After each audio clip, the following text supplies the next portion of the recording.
An issue has arisen with an attic fan indicator light that remains illuminated even when the fan is off. The goal is for the indicator light to only turn on when the fan is activated by the thermostat, with a manual switch overriding the thermostat if needed. The existing wiring involves a 2-wire cable, serving as hot and neutral, and a 3-wire cable running to the thermostat and fan. The hot wire is connected to one side of a manual switch, with the black wire from the 3-wire cable connected to the other side, sending power to the thermostat. The thermostat then connects to both the fan and the red wire in the 3-wire cable, which returns power to the indicator light when the fan operates. The neutral side of the indicator light is connected to a pigtail from all neutrals in the electrical box. The indicator light remains on constantly, even when the fan is not running, and removing the neutral wire from the light turns it off. It's suspected that the neon indicator light is detecting stray current. Here's a systematic approach to resolve this issue. Firstly, verify the wiring. Double-check all wire connections to ensure they are secure and correct. Also, make sure the metal plate separating power sources is properly intact. Secondly, consider using a different indicator light.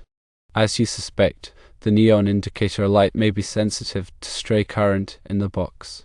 Try replacing it with a light-emitting diode or LED indicator light, which is less likely to be affected by this issue. Thirdly, adding a diode could solve the problem. Install a diode in series with the red wire from the thermostat to the indicator light. This will allow current to flow from the thermostat to the light when the fan is on, but will block current from flowing back through the neutral wire. Fourthly, filtering out stray current may be required. Connect a capacitor in parallel with the indicator light. This will help to filter out any stray current that may be causing the light to stay on. Fifthly, grounding the indicator light can also be tried. If the other methods do not work, try grounding the indicator light. Connect a wire from the neutral side of the light to a good ground point in the electrical box. To summarize the revised wiring diagram, wire the indicator light as shown. Install the diode in series with the red wire from the thermostat.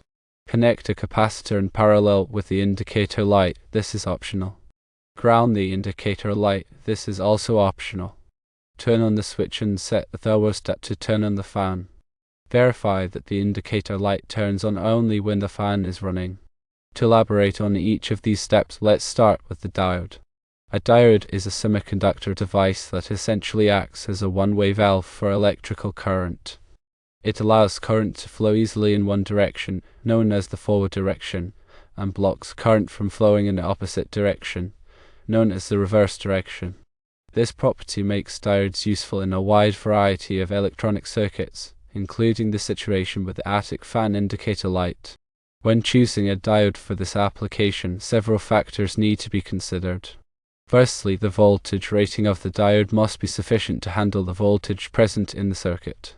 In a typical residential setting, this is often 120 volts alternating current or 120 volts AC. Therefore, the diode should have a peak inverse voltage or PIV rating significantly higher than 120 volts to provide a safety margin. A diode with a PIV rating of 200 volts or higher would generally be suitable. Secondly, the current rating of the diode must be adequate to handle the current drawn by the indicator light.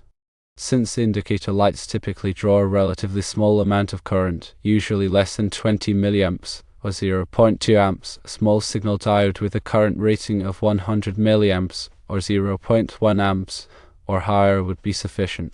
Thirdly, the type of diode is also a consideration. For this application, a standard silicon diode, such as a 1N4001 or 1N4007, would be appropriate.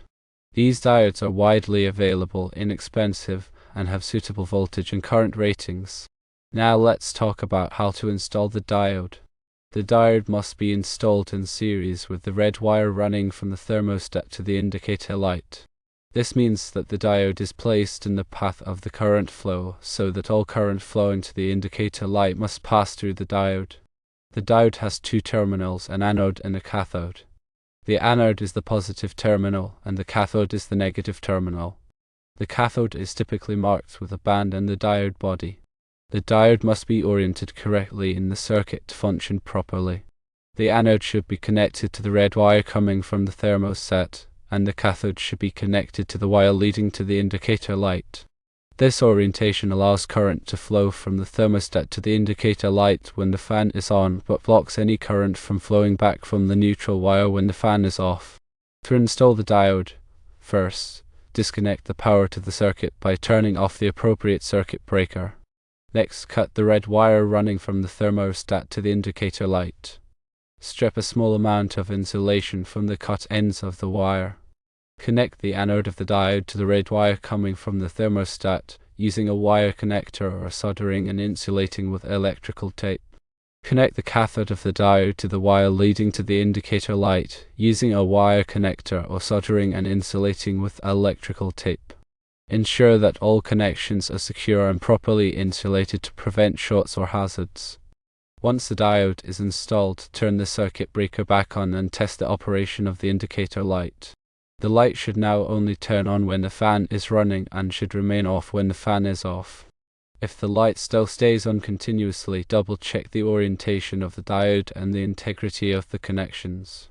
Now let's discuss adding a capacitor in parallel. A capacitor is a passive electronic component that stores electrical energy in an electric field. It consists of two conductive plates separated by an insulating material called a dielectric. When a voltage is applied across the plates, an electric field forms in the dielectric, causing the capacitor to store electrical charge. Capacitors are used in a wide variety of electronic circuits for purposes such as filtering, energy storage, and timing. In the case of the attic fan indicator light, a capacitor can be used to filter out stray current that may be causing the light to stay on even when the fan is off. The capacitor acts as a temporary storage reservoir for electrical charge. When stray current is present, the capacitor charges up, effectively shunting the current away from the indicator light. When the fan turns on and the indicator light is supposed to illuminate, the capacitor discharges, allowing current to flow to the light. When selecting a capacitor for this application, several factors should be considered. Firstly, the voltage rating of the capacitor must be sufficient to handle the voltage present in the circuit. As with the diode, a capacitor with a voltage rating significantly higher than 120 volts AC is recommended. A capacitor with a voltage rating of 200 volts or higher would generally be suitable. Secondly, the capacitance value of the capacitor determines how much charge it can store. For filtering out stray current, a relatively small capacitance value is typically sufficient. A capacitor with a capacitance value in the range of 0.1 to 1 microfarads or micro-F would be a good starting point. You may need to experiment with different capacitance values to find the optimal value for your specific situation. Thirdly, the type of capacitor is also a consideration. For this application, a film capacitor, such as a polyester film capacitor or polypropylene film capacitor, would be appropriate.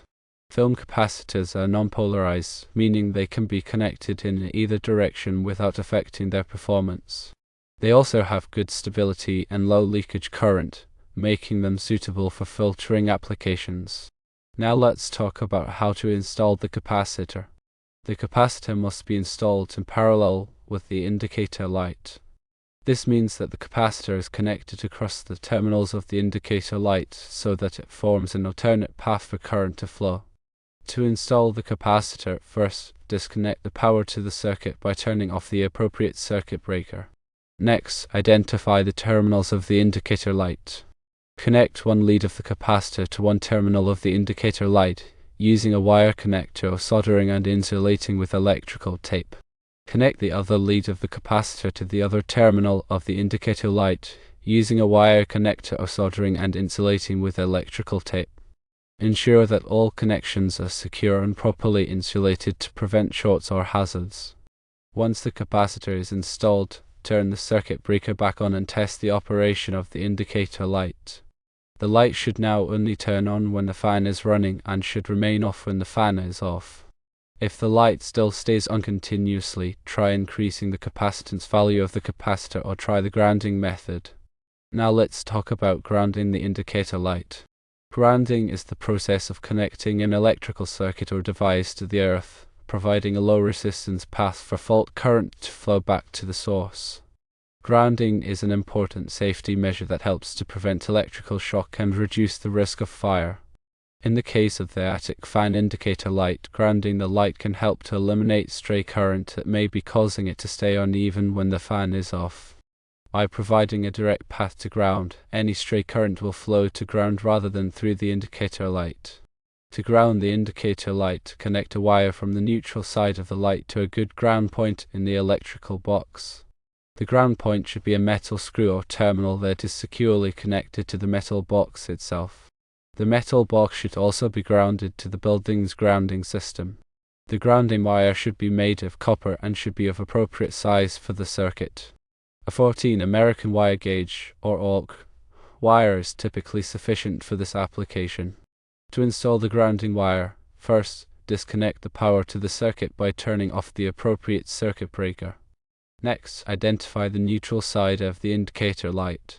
Connect one end of the grounding wire to the neutral terminal of the indicator light, using a wire connector or soldering and insulating with electrical tape. Connect the other end of the grounding wire to a good ground point in the electrical box, such as a metal screw or terminal that is securely connected to the metal box itself. Ensure that all connections are secure and properly insulated to prevent shorts or hazards. Once the grounding wire is installed, turn the circuit breaker back on and test the operation of the indicator light. The light should now only turn on when the fan is running and should remain off when the fan is off. If the light still stays on continuously, double-check the grounding connections and ensure that the metal box is properly grounded to the building's grounding system. If you've tried all of these steps and the indicator light still stays on continuously, there may be another issue with the wiring or the components in the circuit. In this case, it's best to consult with a qualified electrician to diagnose and repair the problem. Finally, always remember to disconnect the power to the circuit before working on any electrical wiring or components. This will help to prevent electrical shock and ensure your safety. And use appropriate safety equipment, such as insulated gloves and safety glasses, when working on electrical circuits. Working with electricity can be dangerous, so it's important to take all necessary precautions to protect yourself. By following these steps, you should be able to troubleshoot and resolve the issue with your attic fan indicator light and get it working properly.